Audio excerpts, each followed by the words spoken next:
Selamat sore pemirsa, berjumpa kembali dalam program TVR 17 bersama saya Dadi Ramadan. Tepat pukul 17 waktu Indonesia Barat, kami hadirkan kepada Anda sejumlah informasi paling baru dan menarik seputar kinerja dan kegiatan DPR RI yang disajikan oleh redaksi TVR Parlemen. Dan pemirsa TVR Parlemen, inilah TVR 17 selengkapnya.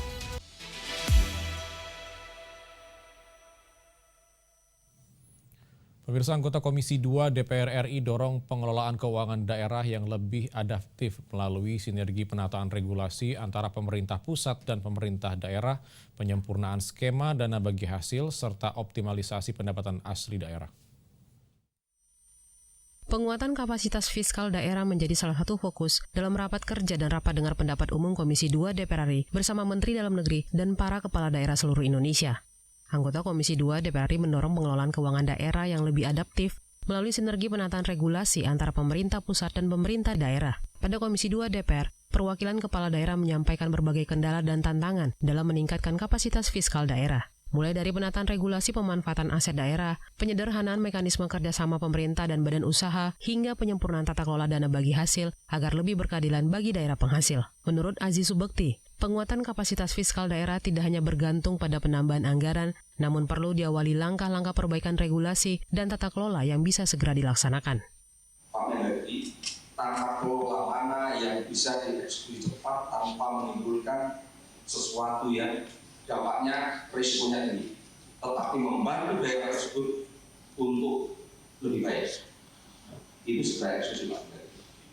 Karena saya mencatat inovasi regulasi itu bisa inovasi regulasi berada di kabupaten daerah tersebut, bisa regulasi itu terkait dengan keputusan di pusat, bisa regulasi itu terkait dengan hubungan pusat dan daerah. Kita masih memiliki peluang itu. Cuma koordinasi antara pusat dan daerah masih menggunakan cara lama.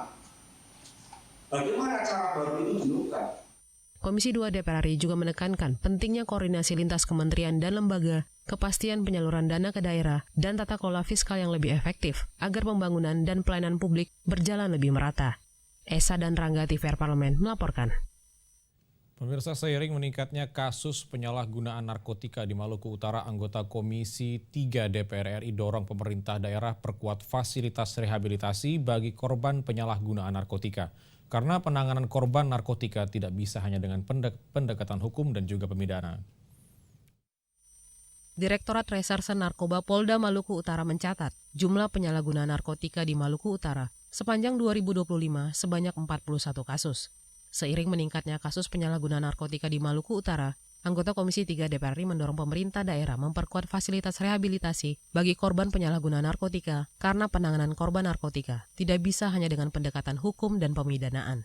Beni Utama menyatakan, korban penyalahgunaan narkotika membutuhkan penanganan dan pemulihan melalui rehabilitasi agar tidak kembali terjerumus dalam peredaran narkoba. Terlebih lagi korban yang berasal dari kelompok remaja. Pemerintah provinsi dan pemerintah kabupaten kota di Maluku Utara perlu berkolaborasi dengan BNN provinsi serta Polda untuk menyediakan fasilitas rehabilitasi di rumah sakit umum daerah untuk menangani korban penyalahgunaan narkotika secara berkelanjutan.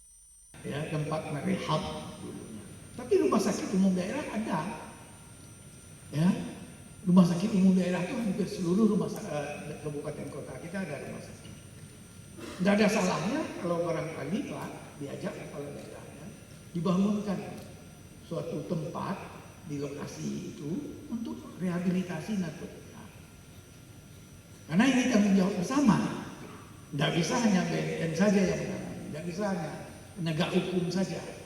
Beni Utama berharap penguatan fasilitas rehabilitasi di tingkat provinsi maupun kabupaten kota bisa memutus siklus penyalahgunaan narkotika, sekaligus melindungi generasi muda dari dampak jangka panjang narkoba. Pemerintah daerah dan seluruh instansi penegak hukum harus memperkuat kolaborasi agar penanganan narkotika berjalan menyeluruh, baik pencegahan, penindakan, maupun pemulihan korban.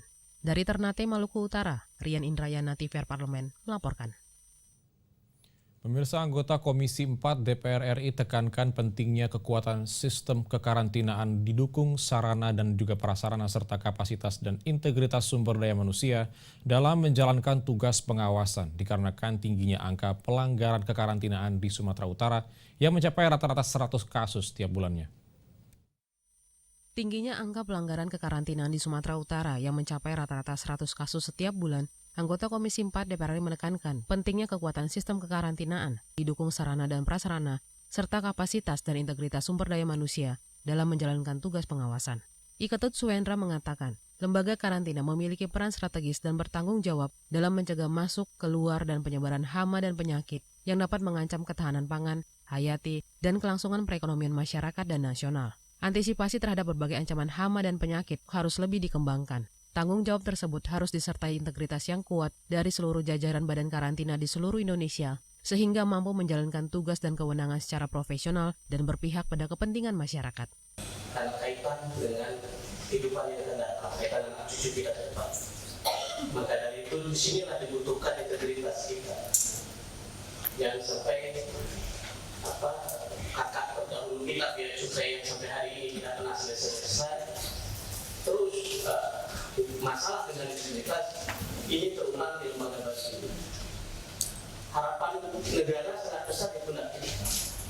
Maka setiap pengajuan anggaran penambahan anggaran, saya sudah berdua tahun di legislasi ini, di penganggaran, kami tidak pernah mengurangi dan menolak. Komisi 4 DPR RI akan terus mendukung penguatan kelembagaan dan kebutuhan operasional badan karantina dan jajarannya di seluruh Indonesia. Penguatan kelembagaan akan meningkatkan perlindungan keamanan hayati nasional, sekaligus mendukung terwujudnya ketahanan pangan nasional dan daya saing komoditas Indonesia di pasar internasional. Dari Deli Serdang, Sumatera Utara, Reka Rinta Vintoko, TVR Parlemen, melaporkan. Pemirsa, keberhasilan setiap program perlindungan sosial berawal dari data yang akurat dan dapat dipertanggungjawabkan. DPR RI terus dorong penguatan validitas data agar setiap kebijakan dan bantuan pemerintah benar-benar menjangkau masyarakat yang berhak. Informasi selengkapnya saat lagi, tetaplah di TVR 17.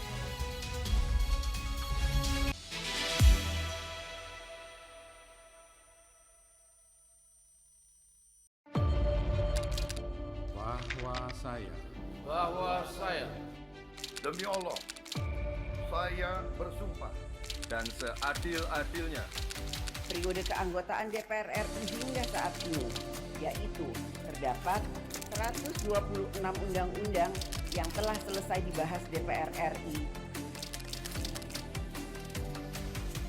Terima kasih rekan Elisa dan juga Danida. Pemirsa,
Kembali di TVR 017, maksudnya pemirsa, DPR RI terus mengawal pembaruan dan sinkronisasi data agar setiap program bantuan sosial benar-benar tepat sasaran dan menjangkau masyarakat yang berhak.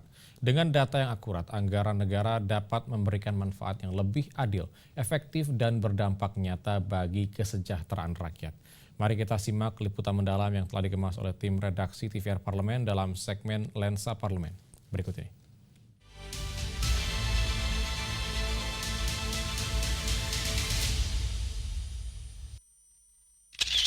Bantuan sosial bukan sekedar soal anggaran.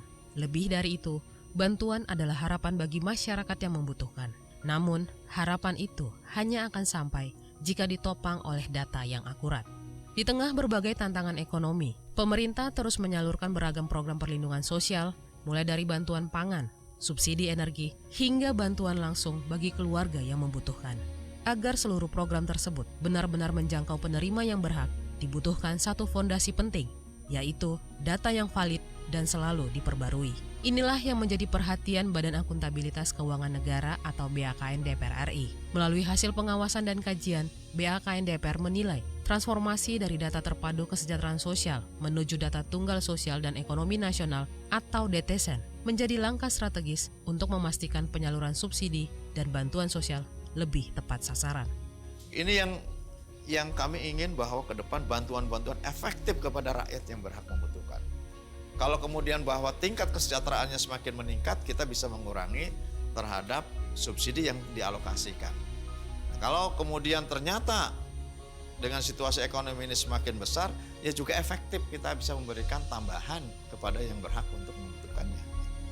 Kemudian kami masuk sekarang kepada transformasi data, di mana transisi data dari DTKS kepada data SEN, juga ini sangat berkaitan dengan efektivitas penyaluran subsidi-subsidi yang diberikan oleh pemerintah. Upaya membangun data yang akurat juga menjadi bagian dari ikhtiar meningkatkan akuntabilitas pengelolaan keuangan negara. Setiap rupiah yang dialokasikan untuk subsidi dan bantuan sosial diharapkan memberikan manfaat maksimal bagi masyarakat.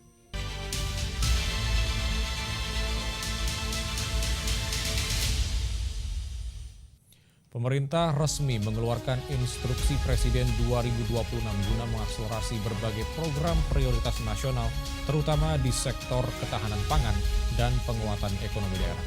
Pelaksanaan kebijakan ini membutuhkan dukungan dan pengawasan ketat dari DPR RI, khususnya terkait alokasi anggaran APBN dan tata kelola pembiayaan agar berjalan akuntabel dan tepat sasaran.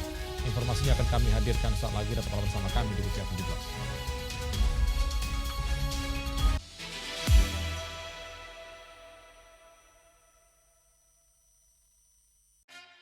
Yuk kita kenalan dengan anggota DPR RI periode tahun ini. Dari depan kursi.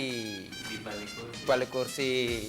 Gini, di balik kursi. Aku ingin menjadi sesuatu yang mungkin bisa kau rindu. Itulah pokok nama. Semakin penasaran kan bagaimana kiprah karir politiknya? Hanya di TVR Parlemen.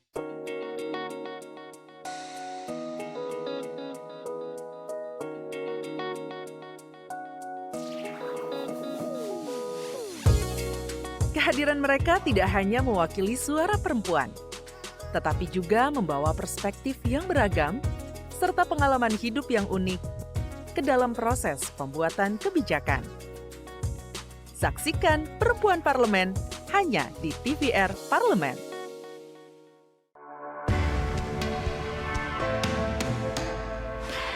Dari ruang sidang Senayan, Jakarta, menyajikan liputan langsung kinerja DPR RI.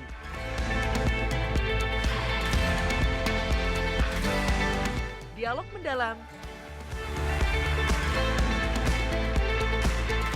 investigasi, dan profil wakil rakyat. TVR Parlemen kini hadir 24 jam.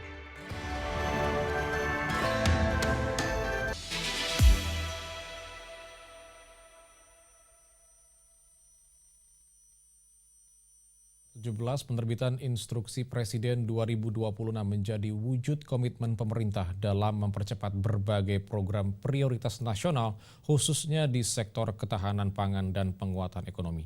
Namun sebaik apapun sebuah instruksi, eksekusinya tetap bergantung pada tata kelola anggaran dan realisasi di lapangan. Disinilah peran DPR RI menjadi sangat krusial dalam memastikan setiap rupiah dana APBN yang dialokasikan benar-benar tepat sasaran akuntabel, serta memberi dampak nyata bagi masyarakat tanpa mengabaikan stabilitas fiskal negara. Dan untuk mengetahui informasi selengkapnya berikut laporan rekan kami Rahel Silalahi dari Senayan, Jakarta. Baik, terima kasih pemirsa. Saat ini saya sedang berada di ruang rapat Komisi 11 DPR RI, di mana Komisi 11 tengah mengadakan rapat kerja dengan Menteri PPN ataupun Kepala Bappenas terkait evaluasi Inpres tahun 2026 semester 1. Lantas apa saja yang menjadi topik pembahasan hari ini? Apa saja isu-isu utama yang menjadi hasil evaluasi dari Komisi 11 sendiri? Saya di sini bersama dengan Dr. Haji Mulyadi. Halo Bapak, selamat siang. Apa kabar Bapak? Siang Bu Rahel, alhamdulillah kabar baik. Alhamdulillah ya Bapak. Kira-kira dari rapat kerja ini apa yang menjadi poin-poin utamanya Bapak? Ya, setidaknya kami di Komisi 11 melaksanakan fungsi pengawasan dalam konteks apa saja yang ditelurkan dari Kementerian Bappenas, terutama terkait bagaimana beliau menerjemahkan program-program Presiden melalui instruksi Presiden yang intinya adalah bagaimana menerjemahkan semua eksekusi atas sumpah Presiden, ya. Dan saya kira ini positif, ya. Kenapa? Bagian dari kemitraan dengan Komisi 11 ini adalah upaya supaya kita betul-betul di jalan yang benar dalam konteks latar belakang regulasi maupun dalam konteks implementasi semua program-program yang dijalankan di setiap kementerian. Nah, intinya Kementerian Bappenas sedang menyampaikan apa-apa saja yang harus dieksekusi dalam konteks kebijakan dan anggaran. Tapi tentu sebagai bagian dari tugas pengawasan, saya mengingatkan tentang bagaimana ke depan juga apa yang sudah disampaikan Presiden di parlemen yang pertama kali hadir di saat sidang paripurna DPR. Pak Presiden menyampaikan dalam sambutannya bahwa beliau mengingatkan dan menguatkan kita sebagai anggota Dewan untuk janji dan sumpah Presiden bahwa beliau disumpah sebagai Presiden untuk menjalankan Undang-Undang Dasar, Undang-Undang dan peraturan-peraturannya. Kemudian beliau menyampaikan salah satu pasal di Undang-Undang Dasar yaitu pasal 33.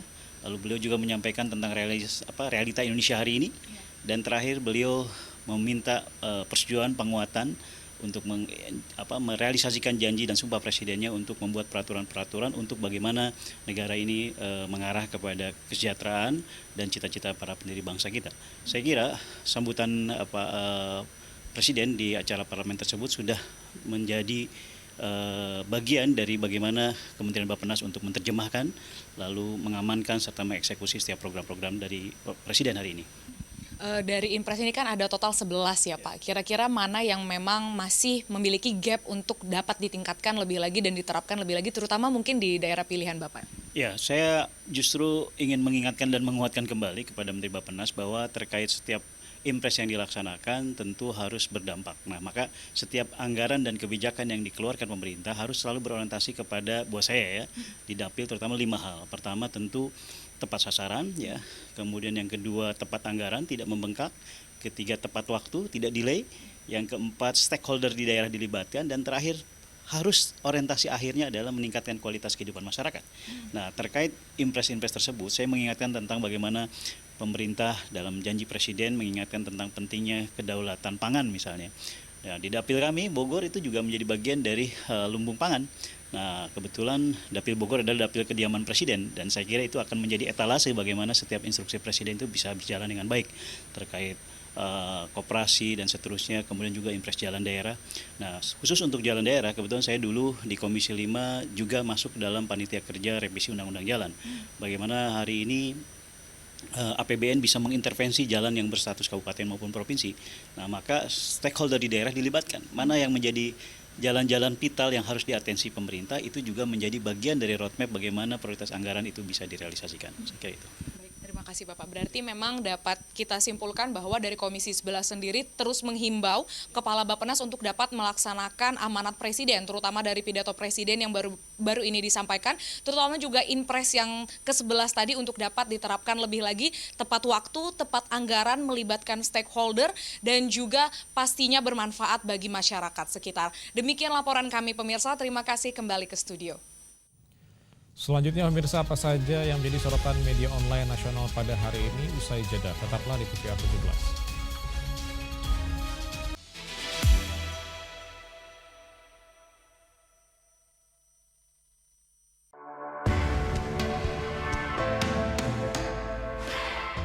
dari ruang sidang Senayan, Jakarta, menyajikan liputan langsung kinerja DPR RI.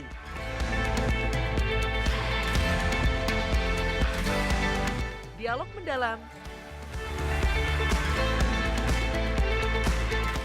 investigasi, dan profil wakil rakyat. TVR Parlemen kini hadir 24 jam.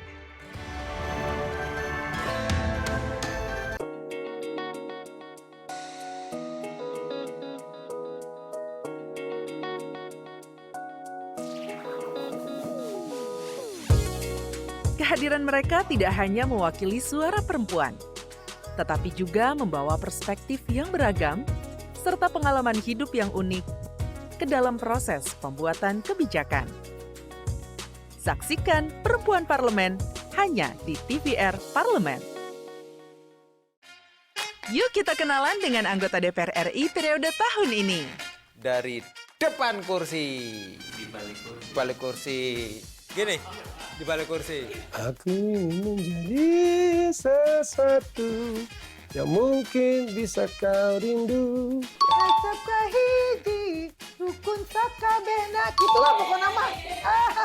Semakin penasaran kan bagaimana kiprah karir politiknya? Hanya di TVR Parlemen.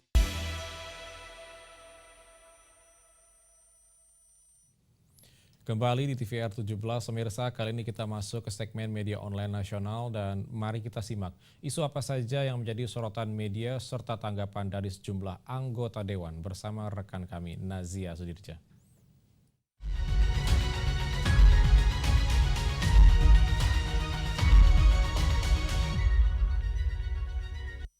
Terima kasih Dedi dan selamat sore pemirsa. Kita akan membahas berita yang menjadi headline di media online pada hari ini. Pada berita pertama pemirsa yaitu Lola Nelria desak usut tuntas kasus tewasnya Satpam Waduk Jatiluhur. Dapat Anda saksikan di layar kaca Anda pemirsa. Kasus tewasnya seorang Satpam di kawasan Waduk Jatiluhur menjadi perhatian serius DPR RI.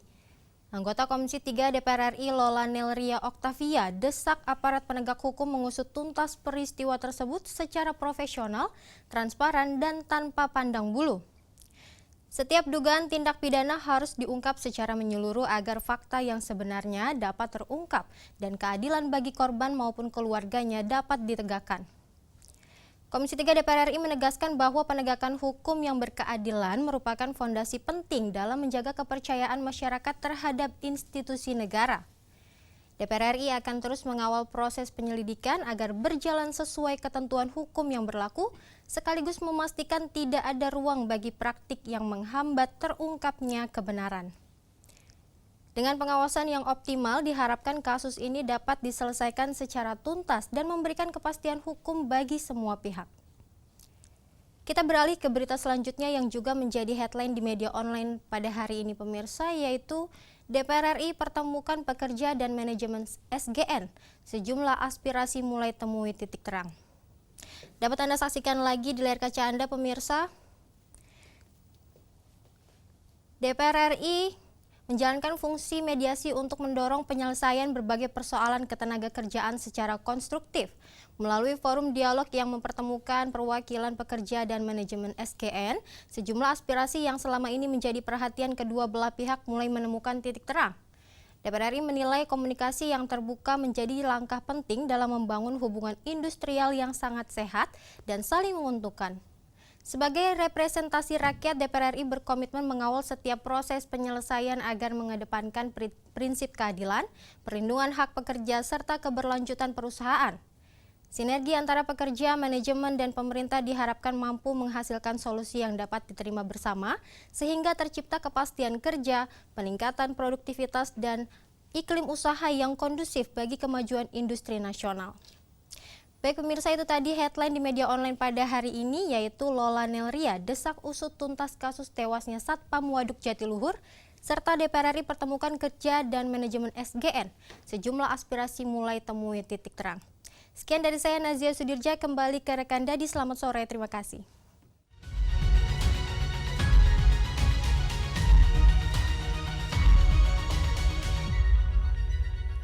Baik, terima kasih Nazia yang telah menyampaikan sejumlah update sorotan dari media online nasional pada hari ini. Dan segmen media online tadi sekaligus menutup program TVR 17 edisi sore hari ini. Saya Dadi Ramadan, beserta seluruh kru TVR Parlemen yang bertugas, mengucapkan terima kasih dan pamit undur diri dari hadapan Anda. TVR Parlemen, Referensi Indonesia. Selamat sore.